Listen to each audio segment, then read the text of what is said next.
In the vast expanse of the Andromeda Galaxy, we, the Zekthari, prided ourselves on being the pinnacle of evolution. Our crystalline bodies housed minds of unparalleled complexity, and our technology was the envy of the 1,000 races that made up the galactic concordat. We were the self-appointed guardians of peace, the arbiters of disputes, and the vanguard against any threat that dared to disturb the delicate balance we had cultivated over millennia. Then came the humans. They arrived in ships that looked like they'd been cobbled together from scrap metal and dreams, held together by some primitive adhesive they called duct tape. Their languages were a cacophony of sounds that made our translators smoke. Their bodies were soft, fragile things that seemed ill-suited for the rigors of space travel. And their minds? Well, we thought them barely capable of grasping the concept of faster-than-light travel, let alone the intricacies of galactic politics. Yet somehow they had achieved spaceflight. Somehow they had found us, and somehow they had the audacity to petition for membership in the Galactic Concordat. We laughed. Oh, how we laughed. But our charter was clear. Any species that achieved independent, faster-than-light travel was to be given a chance at membership. So, with great reluctance and more than a little amusement, we allowed them to join as a probationary member. For decades, the humans bumbled their way through galactic society.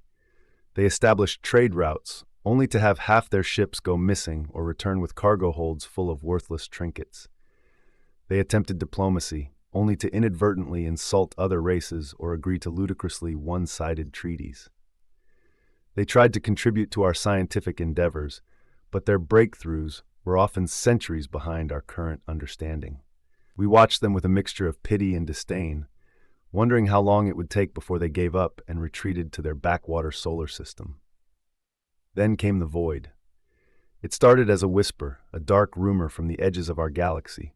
Entire star systems were going dark, swallowed by an inky blackness that defied all our attempts at analysis. Our greatest minds were baffled. Our most advanced probes disappeared without a trace. And the void kept growing, inexorably advancing towards the heart of our civilization. Panic spread through the Concordat. Ancient alliances crumbled as species after species abandoned their posts, fleeing towards the galactic rim. Our mighty fleets, the pride of our military might, were shattered in hopeless battles against an enemy we couldn't even see, let alone understand.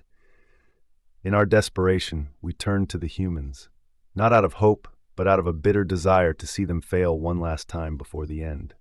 We tasked them with what we thought was an impossible mission: to find a way to stop the void. Their response was unexpected. Instead of cowering or fleeing like so many others, the humans seemed to come alive. Their eyes gleamed with an intensity we had never seen before. They spoke of last stands and Hail Mary passes, concepts our translators struggled to convey, but which seemed to fill them with a fierce determination. What followed was a flurry of activity that defied our understanding. Human ships, those ramshackle contraptions we had mocked for so long, began disappearing into the void.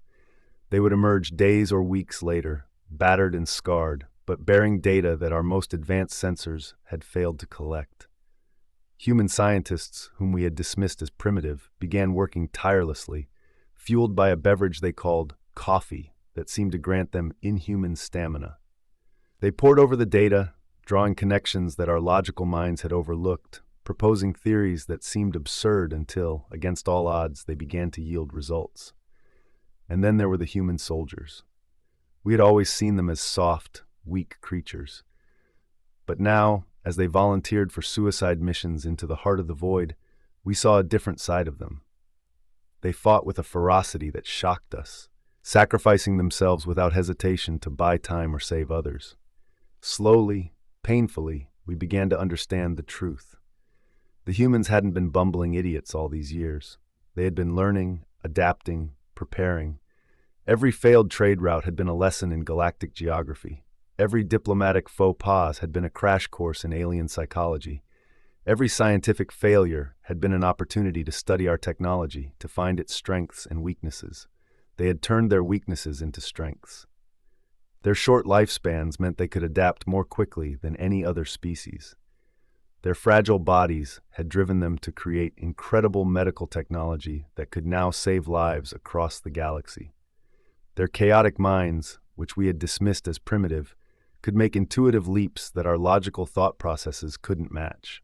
As the void pressed in, threatening to engulf us all, it was the humans who rallied the remaining races.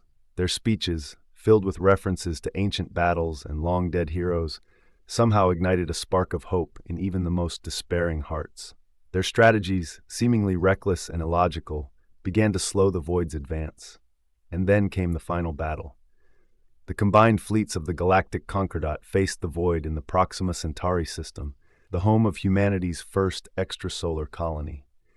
The plan was audacious, relying on theories of quantum entanglement and dimensional folding that even our brightest minds struggled to comprehend.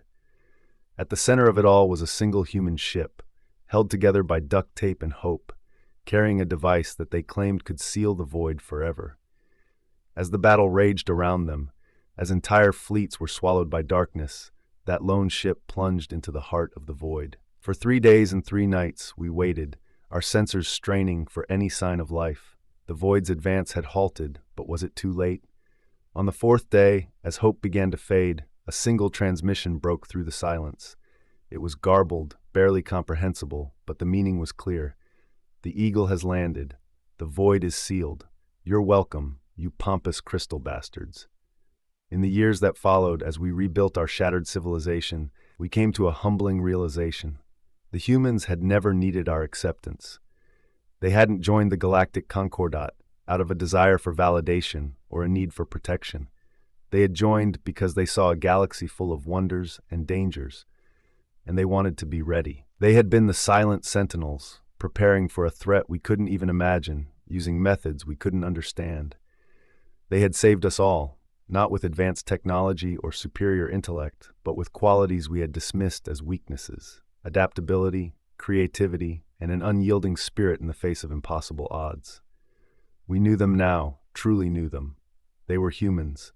They were our saviors, and we would never underestimate them again. As a symbol of our newfound respect and gratitude, we, the Zecthari, abdicated our role as leaders of the Galactic Concordat.